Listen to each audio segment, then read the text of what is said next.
Airport staff stop Black Tomb Guard from escorting fallen soldier. What happened next shocked the galaxy. Beginning, the arrival.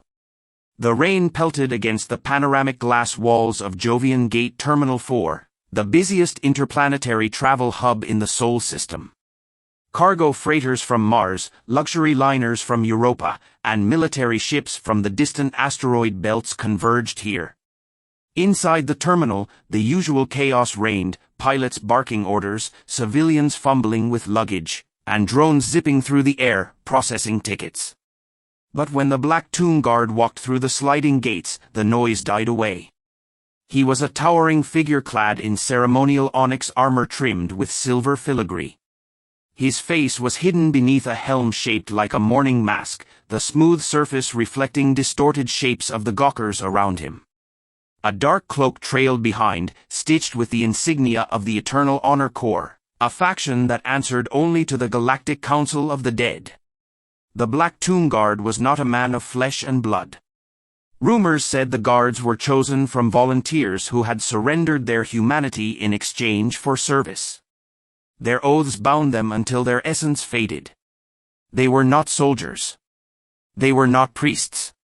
They were custodians of memory, escorts for those who fell in war, ensuring the dead were delivered home to their kin, or to their proper resting grounds among the stars. In his left arm, the guard carried a coffin. Sleek. Black. Seamless. No handles. No hinges. It hovered slightly in his grip, wrapped in magnetic suspension fields that kept the body inside perfectly preserved. The coffin bore no inscription, only a glowing glyph, Unit 27, Human Expeditionary Forces. Status, deceased. Travelers stepped aside instinctively. Some bowed their heads. Others whispered stories of the Black Tomb Guards, how they never failed in their duty. But when the guard approached the check-in counter for Gate 47, things changed. The airline attendant, a young Martian woman with bright red hair and polished cybernetic eyes, raised her hand nervously. "Sir, or guard," she began, stumbling over her words. "You cannot proceed with that item. Military remains require special clearance and processing through Terminal 12. I'm sorry, it's regulation." The guard's voice rumbled like distant thunder. "The soldier entrusted to me is bound for Earth. His family awaits him.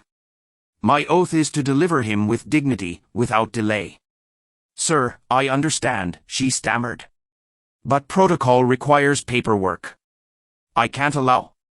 Her words were cut short as two uniformed security officers arrived, hands resting on their shock batons. They eyed the guard and the floating coffin warily. "Problem here?" one of them asked. The attendant swallowed. "Yes. This escort refuses to send the remains through the proper clearance channels. He insists on boarding." The guard stood immovable. "I do not answer to bureaucracy. I answer to the oath." The security officer frowned. "You'll answer to us if you don't step aside." Passengers began to gather, recording the scene with hollow devices. Whispers filled the air. "They're stopping a Black Tomb Guard? No one does that. Not unless they want trouble. Don't they know what it means when a guard carries the fallen?" Middle, the conflict. The tension thickened as the coffin's glyph pulsed faintly, as if the soul within sensed the confrontation. The guard shifted slightly, the air crackling with static energy. His armor emitted a deep resonance, like a heartbeat amplified through metal. "You dishonor this soldier with delay. He fought for your freedoms. He bled on alien soil so your children could walk in peace. And you would bar his return." The first officer stepped forward. "Listen, I don't care about legends. Rules are rules. The body goes through Terminal 12 or not at all." From the crowd, an elderly veteran limped forward, leaning heavily on a cybernetic cane. His weathered face bore scars of plasma fire. His eyes blazed. "Let him through," the veteran growled. "Do you fools not understand what stands before you? When the tomb guard carries one of ours, it means that soldier fell in battle beyond recognition. Their comrades couldn't bring them home. The guard swore the oath for them. You're standing in the way of sacred duty. The younger officer sneered. Sacred duty doesn't matter in this terminal. Regulations do. At that moment, the coffin began to hum. A faint projection emerged above it, a holographic image of a young human soldier, barely in his 20s, his face pale but noble. His lips moved as if whispering, though no sound came out. Gasps rippled through the onlookers. The guard's voice deepened. Even the dead protest your obstinance. Suddenly, the terminal lights flickered. A warning klaxon rang through the ceiling. Announcements blared. Unscheduled vessel approaching. Stand by. Possible hostile presence. The officers froze. The crowd murmured in panic. From the observation deck, people pointed. Through the rain-streaked glass, a sleek, angular warship descended. Its hull bore the scarlet insignia of the Xylar Dominion, sworn enemies of Earth and its allies. The timing was too precise to be coincidence. The veteran hissed. They've tracked the body. They're here for him. Rising action, the attack. The Xylar were infamous for one thing, desecrating enemy dead. They harvested DNA, twisted it into bioweapons, and fed on memory itself. A soldier's body, to them, was raw material for war. The guard turned toward the window. His helm gleamed with reflected lightning. Then my duty grows heavier. The security officers hesitated, suddenly unsure.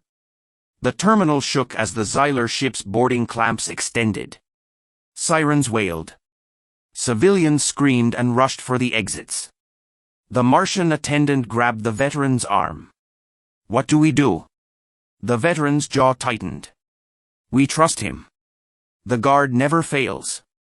The Xylar stormed into the terminal, grotesque beings with segmented armor fused to their flesh, faces hidden behind breathing masks. They carried plasma lances, cutting through panicked civilians. Their leader pointed at the coffin. Yield the husk. It belongs to us now. The guard stepped forward, planting his armored boots firmly on the ground. This one belongs to no dominion. He belongs to his people and to the soil of Earth. You will not have him.